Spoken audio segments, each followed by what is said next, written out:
ಬೆಳಗಿನ ಶುಭೋದಯಗಳು.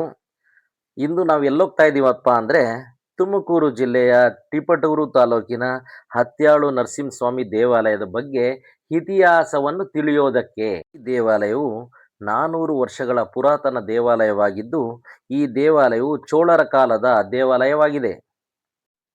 ಹಿಂದೂ ಧರ್ಮದಲ್ಲಿ ವಿಷ್ಣುವಿನ ದಶಾವತಾರಗಳಲ್ಲಿ ನರಸಿಂಹನ ಅವತಾರವು 4ನೆಯದು. ಶಕ್ತಿಶಾಲಿ ಅವತಾರವಾಗಿದೆ. ಈ ಉಗ್ರ ನರಸಿಂಹಸ್ವಾಮಿ ಭಕ್ತರನ್ನು ರಕ್ಷಿಸಿ ದುಷ್ಟರನ್ನು ಸಂಹರಿಸುವ ದೇವರಾಗಿದ್ದಾರೆ.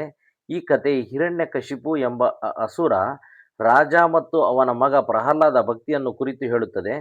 ಹಿರಣ್ಯಕಶಿಪು ಬಹಳ ಶಕ್ತಿಶಾಲಿ ಮತ್ತು ಅಹಂಕಾರಿ ಅಸುರನಾಗಿದ್ದನು. ಅವನು ದೇವತೆಗಳ ಮೇಲೆ ದ್ವೇಷ ಹೊಂದಿದ್ದನು.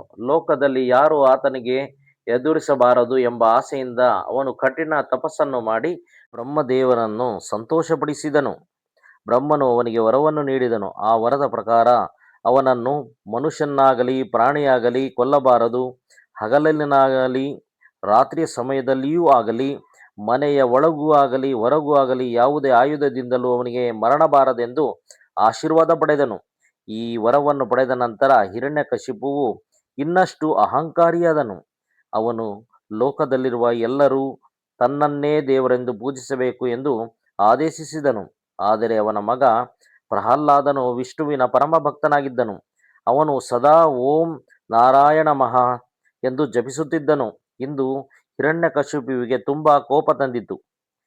ಹಿರಣ್ಯಕಶಿಪುವು ತನ್ನ ಮಗನನ್ನು ವಿಷ್ಣುವಿನ ಭಕ್ತಿಯಿಂದ ದೂರ ಮಾಡಲು ಹಲವಾರು ಪ್ರಯತ್ನಗಳನ್ನು ಮಾಡಿದನು. ಅವನನ್ನು ಶಿಕ್ಷಿಸಲು ಮತ್ತು ಗುರುಗಳ ಮೂಲಕ ಬೇರೆ ವಿಷಯಗಳನ್ನು ಕಲಿಸಲು ಪ್ರಯತ್ನಿಸಿದನು. ಆದರೆ ಪ್ರಹ್ಲಾದನು ಯಾವಾಗಲೂ ವಿಷ್ಣುವಿನ ನಾಮವನ್ನು ಜಪಿಸುತ್ತಿದ್ದನು. ಇದರಿಂದ ಕೋಪಗೊಂಡ ಹಿರಣ್ಯಕಶಿಪುವು ಪ್ರಹ್ಲಾದನನ್ನು ಕೊಲ್ಲಲು ಹಲವು ಬಾರಿ ಪ್ರಯತ್ನಿಸಿದನು. ಅವನಿಗೆ ವಿಷ ನೀಡಿದನು, ಬೆಂಕಿಯಲ್ಲಿ ಹಾಕಿದನು, ಪರ್ವತದಿಂದ ತಳ್ಳಿದನು, ಕಾಡು ಪ್ರಾಣಿಗಳಿಂದ ಮುಂದೆ ಹಾಕಿದನು. ಆದರೆ ಪ್ರತಿ ಬಾರಿ ವಿಷ್ಣುವಿನ ಕೃಪೆಯಿಂದ ಪ್ರಹ್ಲಾದನು ರಕ್ಷಿಸಲ್ಪಟ್ಟನು. ಒಂದು ದಿನ ಹಿರಣ್ಯಕಶಿಪುವು ಪ್ರಹ್ಲಾದನನ್ನು ಕೇಳಿದನು, ನಿನ್ನ ವಿಷ್ಣು ಎಲ್ಲಿದ್ದಾನೆ ಎಂದು. ಪ್ರಹ್ಲಾದನು ಶಾಂತವಾಗಿ ವಿಷ್ಣು ಎಲ್ಲೆಡೆ ಇದ್ದಾನೆ ಎಂದು ಉತ್ತರಿಸಿದನು. ಇದನ್ನು ಕೇಳಿ ಕೋಪಗೊಂಡ ಹಿರಣ್ಯಕಶಿಪುವು ಅರಮನೆಯಲ್ಲಿದ್ದ ಸ್ತಂಭವನ್ನು ಹೊಡೆದನು. ಆಗ ಆ ಸ್ತಂಭದಿಂದ ಭಯಂಕರವಾದ ಶಬ್ದ ಕೇಳಿಸಿತು. ತಕ್ಷಣ ವಿಷ್ಣುದೇವರು ಅರ್ಧ ಮನುಷ್ಯ ಮತ್ತು ಅರ್ಧ ಸಿಂಹದ ರೂಪದಲ್ಲಿ ನರಸಿಂಹ ಅವತಾರವಾಗಿ ಪ್ರತ್ಯಕ್ಷರಾದರು. ಸಂಜೆಯ ಸಮಯದಲ್ಲಿ, ಅದು ಹಗಲು ಅಲ್ಲ ರಾತ್ರಿ ಕೂಡ ಅಲ್ಲ, ಅರಮನೆಯ ಬಾಗಿಲಿನ ಅಂಚಿನಲ್ಲಿ, ಅದು ಒಳಗೂ ಅಲ್ಲ ಹೊರಗೂ ಅಲ್ಲ, ನರಸಿಂಹಸ್ವಾಮಿ ಹಿರಣ್ಯಕಶಿಪುವನ್ನು ತನ್ನ ಮಡಿಲಿನ ಮೇಲೆ ಕೂತಿರಿಸಿ ಯಾವುದೇ ಆಯುಧವಿಲ್ಲದೆ ತನ್ನ ತೀಕ್ಷ್ಣ ನಖಗಳಿಂದ ಅವನನ್ನು ಸಂಹರಿಸಿದರು. ಹೀಗೆ ಬ್ರಹ್ಮನ ವರವನ್ನು ಉಲ್ಲಂಘಿಸದೆ ದುಷ್ಟನನ್ನು ಸಂಹರಿಸಿದರು. ನಂತರ ನರಸಿಂಹಸ್ವಾಮಿ ತುಂಬ ಉಗ್ರ ರೂಪದಲ್ಲಿದ್ದರು. ದೇವತೆಗಳಿಗೂ ಅವರ ಕೋಪವನ್ನು ಶಮನ ಮಾಡುವುದು ಕಷ್ಟವಾಯಿತು. ಆಗ ಪ್ರಹ್ಲಾದನು ಭಕ್ತಿಯಿಂದ ನರಸಿಂಹಸ್ವಾಮಿಯನ್ನು ಪ್ರಾರ್ಥಿಸಿದನು. ಪ್ರಹ್ಲಾದನ ಭಕ್ತಿಯನ್ನು ನೋಡಿ ನರಸಿಂಹನ ಸ್ವಾಮಿಯು ಶಾಂತಗೊಂಡು ಅವನಿಗೆ ಆಶೀರ್ವಾದ ನೀಡಿದರು. ಈ ಕತೆ ನಮಗೆ ಒಂದು ಮಹತ್ವ ಸಂದೇಶವನ್ನು ನೀಡುತ್ತದೆ. ನಿಜವಾದ ಭಕ್ತಿ ಇದ್ದರೆ ದೇವರು ಯಾವಾಗಲೂ ಭಕ್ತರನ್ನು ರಕ್ಷಿಸುತ್ತಾರೆ. ದುಷ್ಟತನ ಮತ್ತು ಅಹಂಕಾರ ಯಾವಾಗಲೂ ನಾಶವಾಗುತ್ತದೆ. ಆದ್ದರಿಂದ ಉಗ್ರ ನರಸಿಂಹ ಸ್ವಾಮಿಯು ಭಕ್ತರನ್ನು ಶಕ್ತಿಶಾಲಿ ರಕ್ಷಕ ದೇವರಾಗಿ ಭಕ್ತಿಯಿಂದ ಪೂಜಿಸುತ್ತಾರೆ. ಈ ದೇವಾಲಯವು ಭೂಮಂಡಲದಿಂದ ಸುಮಾರು 500 ಅಡಿ ಎತ್ತರದಲ್ಲಿದೆ. ಈ ದೇವಾಲಯದಲ್ಲಿರುವ ನರಸಿಂಹಸ್ವಾಮಿಯು 10 ಕೈಗಳನ್ನು ಹೊಂದಿದ್ದು ಸುಮಾರು 4 ಅಡಿ ಎತ್ತರದ ಮೂರ್ತಿಯಾಗಿದೆ. ಈ ದೇವಾಲಯದಲ್ಲಿ ತೀರ್ಥವು ತಲೆಗೆ ಪ್ರೋಕ್ಷಿಸಿಕೊಂಡರೆ ಸರ್ವದೋಷಗಳ ನಿವಾರಣೆ ಆಗುತ್ತದೆ. ಈ ಪುಣ್ಯಸ್ಥಳ ಭೂತ ಪಿಶಾಚಿ ದೆವ್ವಗಳನ್ನು ಹೋಗಲಾಡಿಸುವ ಸ್ಥಳವಾಗಿದ್ದು, ಈ ನರಸಿಂಹಸ್ವಾಮಿಯನ್ನು ಗಾಳಿಗಂಡ ಎಂದಲೂ ಕರೆಯುತ್ತಾರೆ. ಈ ದೇವಾಲಯದಲ್ಲಿ ಪ್ರತಿನಿತ್ಯವೂ ಒಂದು ವೈಚಿತ್ರ್ಯವನ್ನು ಕಾಣಬಹುದು. ಪ್ರತಿನಿತ್ಯ 12 ಗಂಟೆಗೆ ಸರಿಯಾಗಿ ನರಸಿಂಹಸ್ವಾಮಿಯ ಪೂಜೆ ನಡೆಯುತ್ತದೆ. ಅದೇ ಸಮಯದಲ್ಲಿ 10 ನಾಯಿಗಳು ದೇವರ ಕಡೆ ಮುಖ ಮಾಡಿ ಬೊಗಳುತ್ತವೆ. ಪೂಜೆ ಮಾಡುವವರೆಗೂ ನಾಯಿಗಳು ಬೊಗಳುವುದನ್ನು ನಿಲ್ಲಿಸುವುದಿಲ್ಲ. ಅಲ್ಲಿನ ಇನ್ನೊಂದು ವಿಷಯವೇನೆಂದರೆ, ಕಾಡಿನಲ್ಲಿರುವ ಕಾಡು ಹಂದಿಗಳು ನಾಡು ಹಂದಿಗಳ ಥರ ದೇವಾಲಯದ ಸುತ್ತಮುತ್ತ ತಿರುಗುತ್ತವೆ. ಯಾರಿಗೂ ತೊಂದರೆಯನ್ನು ಕೊಡುವುದಿಲ್ಲ.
ದೇವನ ಸನ್ನಿಧಿಗೆ ಹೋದರೆ ಸಿಗುತ್ತದೆ ದೆವ್ವ ಪಿಶಾಚಿ ಕಾಟಗಳಿಂದ ಶಾಶ್ವತ ಮುಕ್ತಿ. ಆದ್ದರಿಂದ ಈ ಹತ್ಯಾಳು ಬೆಟ್ಟವನ್ನು ಹತ್ತಿಯೇ ನೋಡಬೇಕೆಂದು ಒಂದು ಪ್ರತೀತಿ ಇದೆ. ಈ ದೇವಾಲಯದ ಕೆಳಗೆ ನರಸಿಂಹನ ಬಂಟನಿದ್ದು ಇವನನ್ನು ಕೆಂಚರಾಯ ಸ್ವಾಮಿ ಎಂದು ಕರೆಯುತ್ತಾರೆ. ಇದೇ ಕೆಂಚರಾಯ ಸ್ವಾಮಿ ದೇವಾಲಯ.